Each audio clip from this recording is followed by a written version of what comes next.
I'm here with Dr. Lisa Greenspan of LAPIS. Lisa, over to you to introduce yourself and the charity. Thanks very much, Irash. LAPIS stands for London Accessible Psychotherapy and Inclusive Supervision. We're a professional psychotherapy and counselling organization that works with people with disabilities. And by that, we mean people with physical disabilities and health conditions, also people with learning disabilities and people with neurodiversities. We don't need anyone to have a professional diagnosis, but we also work with families and parents, parent carers, and people who are involved with someone with a disability. So it often, people don't realize that they are in our client group, but I think it probably covers most people. Yeah, so that's brilliant. And I will put all links to the website and any other ways to sort of contact the charity, within the text underneath the video and on LinkedIn, etc. So if anyone feels the services may be useful, please feel free to get in touch. I also remember, and it may be worth mentioning, that you do you take on trainee counselors as well. So is that still going? Or True. Yes. okay. So we do work with trainees. Usually they already have are eligible for, let's say, a BACP registration Okay. as a counsellor. However, if somebody has significant lived experience of disability, we can work with them. We do really value that experience for our clients. So that's brilliant. Thanks. So disabled people can get in touch. Disabled people's families can also get in touch, and counselors who may want work experience or to assist can also get in touch. So there's something for everyone here. So before we get on to the main topic of parent carers, which I know you want to discuss, I just thought it'd be interesting to raise the question of, from your experience, counseling disabled people and their families, what are the most common issues that disabled people and their families present with to your organization when they come for counseling? Gosh, that's a really tough question, Irash. I mean, as a trustee of our organization, Yeah. that, for example, we work with people who have sensory disabilities or impairments. We work with, on our board of trustees, we also have carers of other people. We also have people with physical disabilities and people who have neurodiversities as well. So all of those things also are representative of our client group.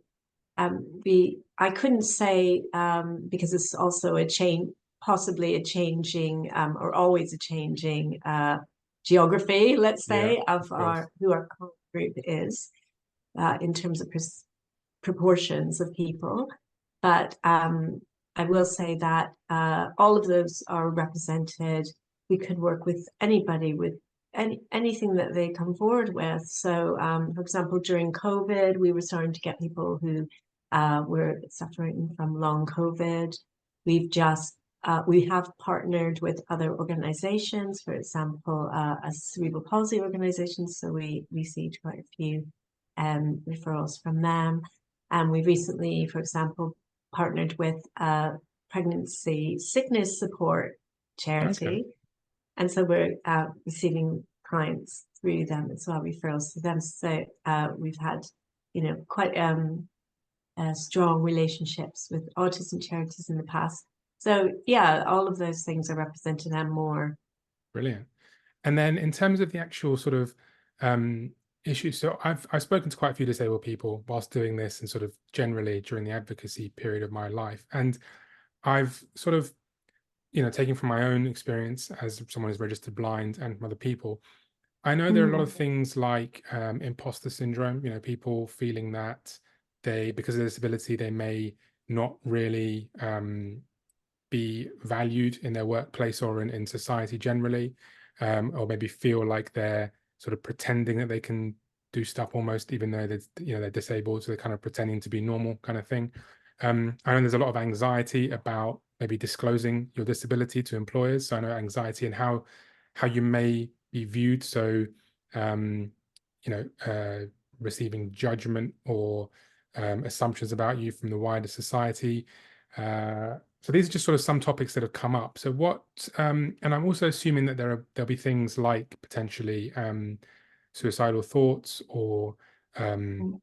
maybe self-esteem issues, that kind of stuff. I mean, what are the kind of things that you see sort of generally in your day to day? Gosh, I think you've summed it up really well.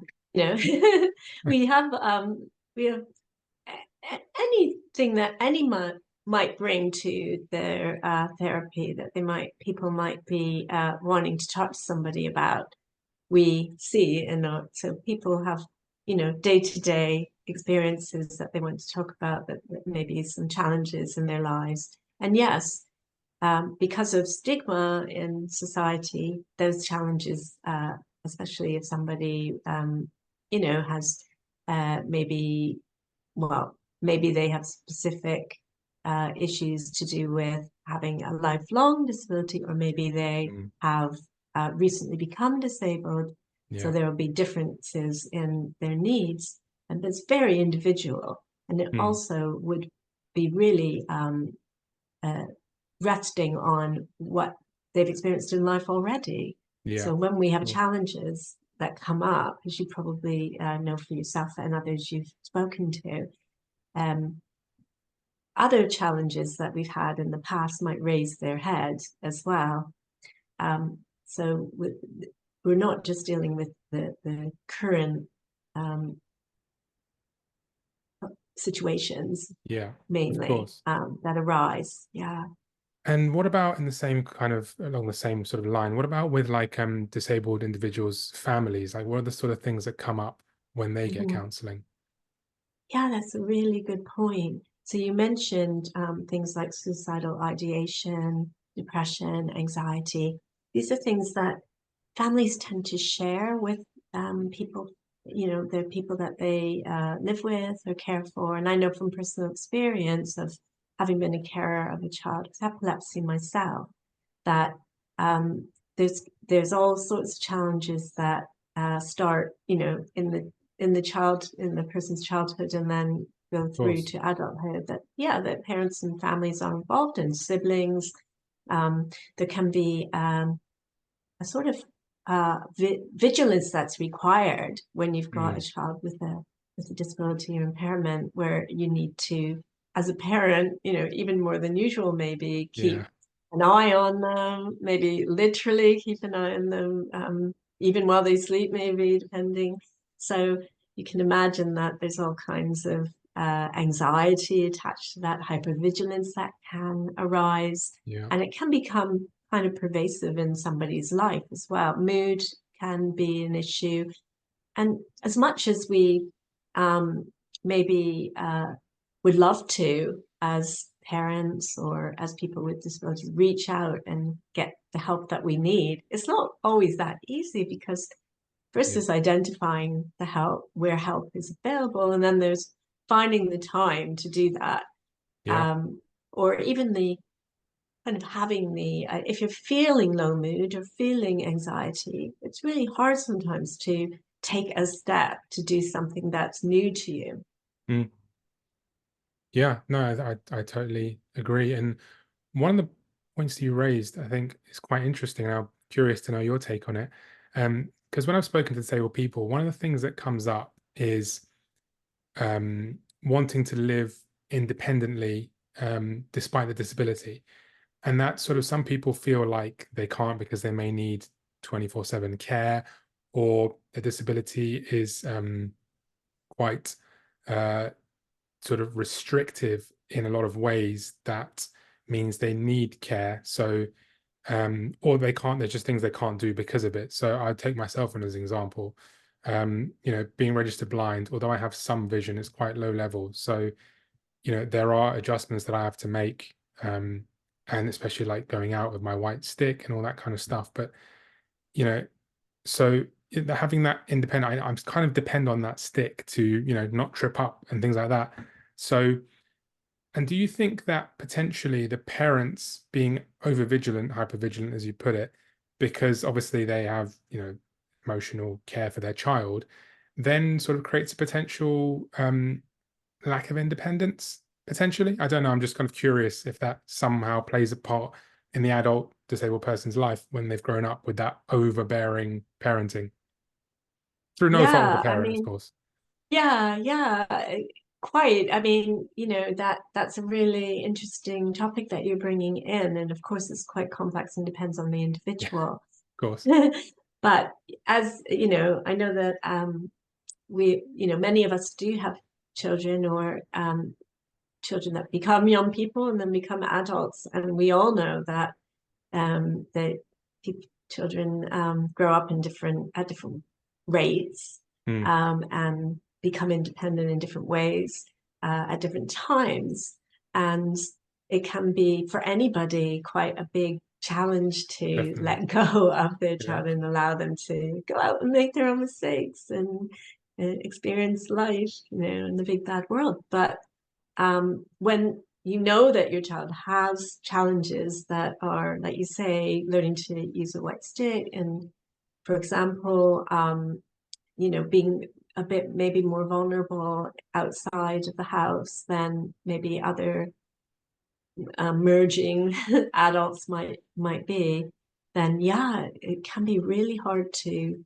let go and just allow them to go and fall and make their own mistakes. And this can Mm. start from very young as Yeah. well. Yeah. For me, my son started having seizures when he was 15, so we didn't have that so much. But and he was already independent to a great degree.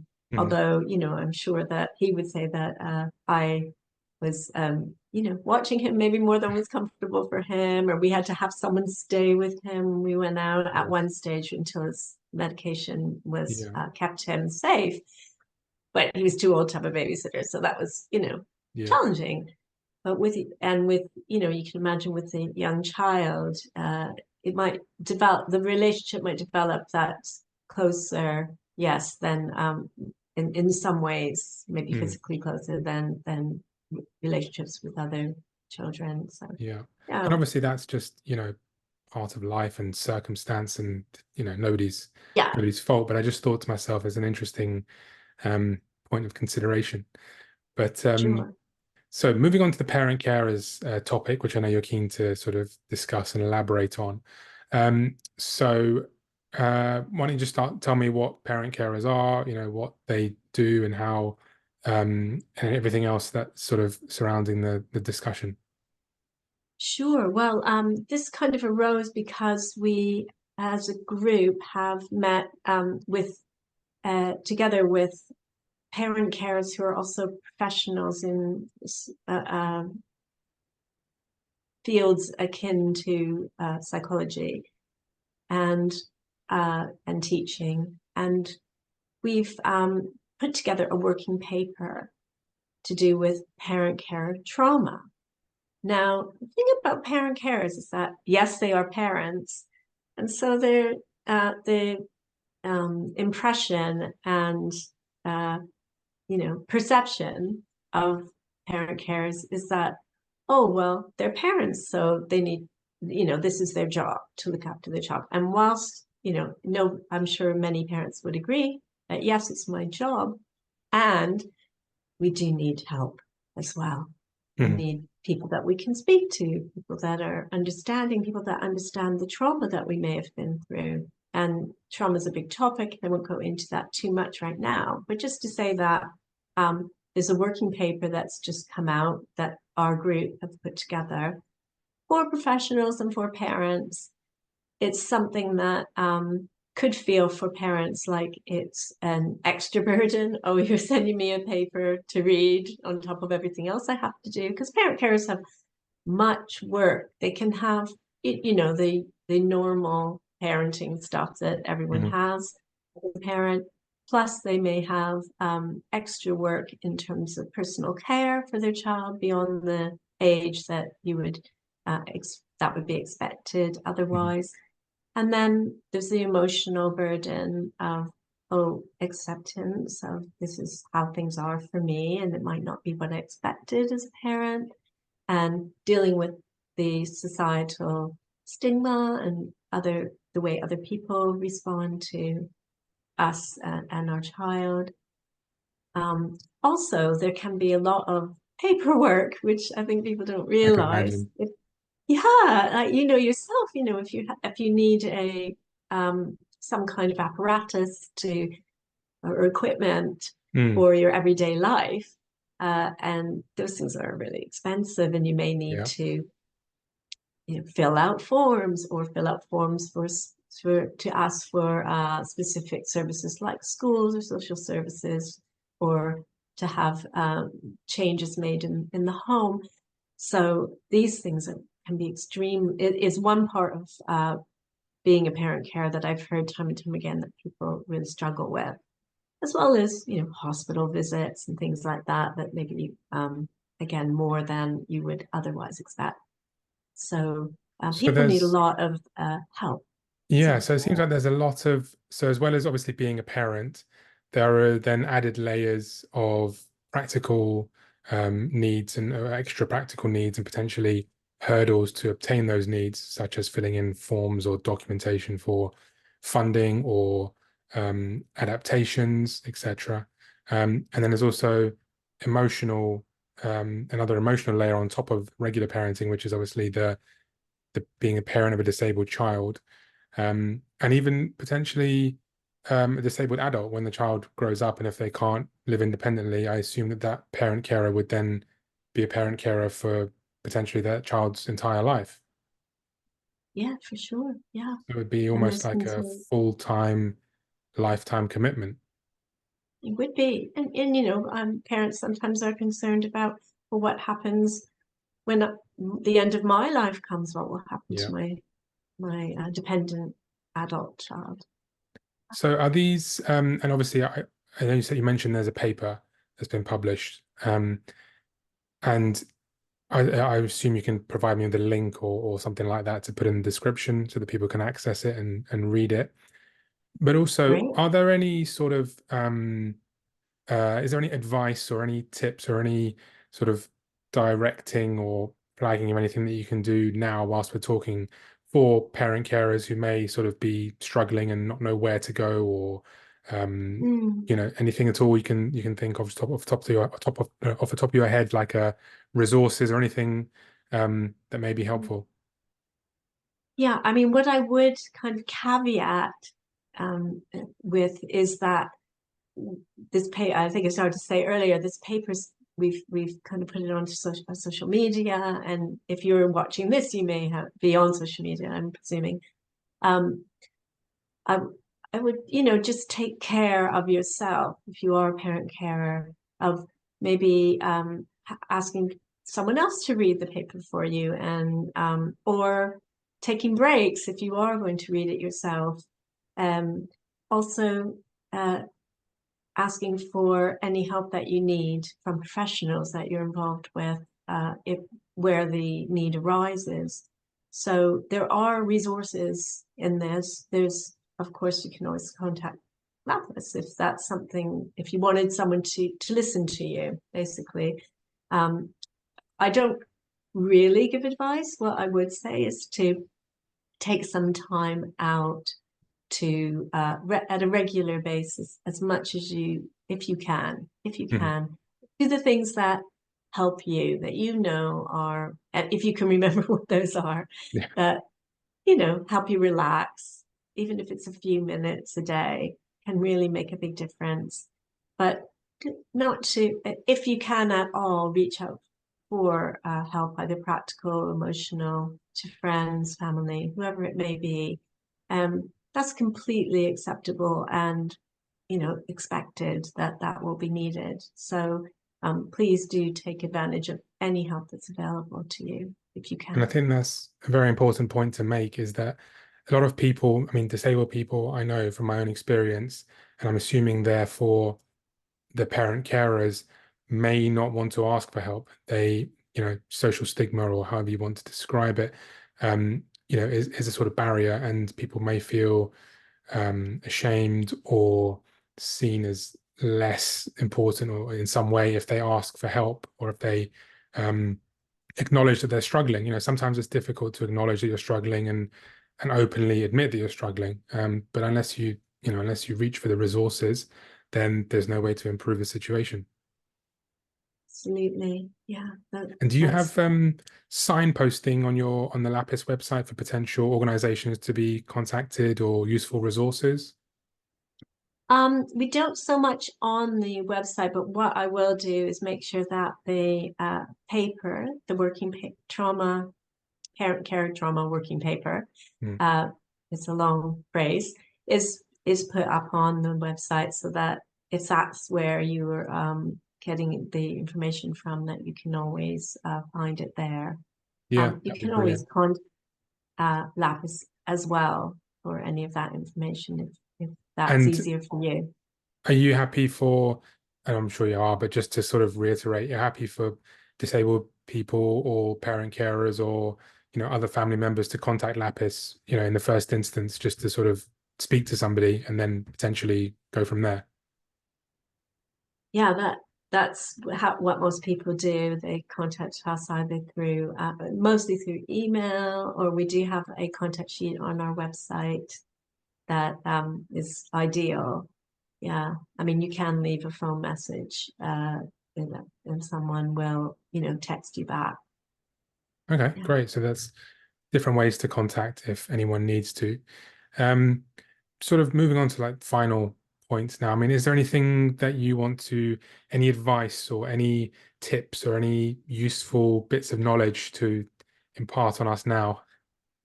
I mean, you know that we're a counseling and psychotherapy organization. We don't really give advice, but in terms of tips, what I would say, that I could say really is that we're bringing awareness to the fact that um, parent carers do need support. We need support in terms of mental health, in support in terms of physical support, and support with the person that you're caring for as well. So the the main kind of message, I think, is to recognize that there potentially can be mental health symptoms that come from being a parent carer, and that these things are not unusual, and that it would be, preferable if people could recognize that they are not alone. So we're trying to raise awareness so that people know that they're not alone, and that it's pretty much expected that they might need to reach out at some point. Yeah. Brilliant. Thank you very much, Lisa. It's been a pleasure speaking to you, and hopefully people watching will find this useful and get in touch, and hopefully, you'll be able to help more disabled people and their families. Thanks so much for taking this time to represent this issue and LAPIS as well. Thanks, Thank you Suresh. very much. Take care.